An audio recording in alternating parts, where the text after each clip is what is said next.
Hey guys, good morning, welcome back to my new video. તો આપણે જ અહીં છે માંડવીના ખાલા પડી ગયેલા ત્યાં પાણી પાવા, અને સીંડા પડી ગયા છે, મતલબ ખાંસા ત્યાં રોજડા ને એવું આવે છે ત્યાં ઝેડા નાખ નહીં.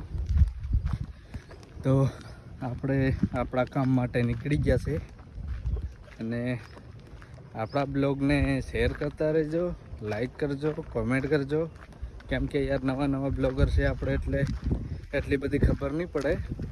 પણ આપણે દેશી માણસ દેશી બોલી, બીજી લેંગ્વેજ નહીં વાપરી, આપણે દેશી માણસ દેશી લેંગ્વેજ જ ચાલે. બાકી તમારો સપોર્ટ રહે તો આમ નામ કંઈક કરું. બાકી બને રહેજો બ્લોગમાં. આ જોવો ગાઈસ, આવી રીતના પાણી પાવાનું, કેમ કે અહીંયા માંડવી આપણે ઉગી નહોતી ને તો બીજી વાર આવેલી, એટલે આને કેમ કે પાણી જ આવતો નથી, એટલે આવી રીતના પપ્પા જ પાણી ભરીને પાવું પડે. આને કહેવાય આ દેશી જુગાડ. તો દોસ્તો જોવો, આપણે આ વાડ કરવાની છે, કેમ કે અંદર ફૂટિયા આવી જાય ખેતરમાં ને ખાઈ જાય. જો ગરમી એવી થાય, આપણે આ કાપ્યું છે, તો હવે જે અહીંયા ખાંસો પડેલો છે ને ત્યાં જઈને નાખીએ. જો આપણે અહીંયા નાખવાનું છે, આ બંધ કરવાનું છે. આપણે આના બે ભાગ કરી નાખ્યા.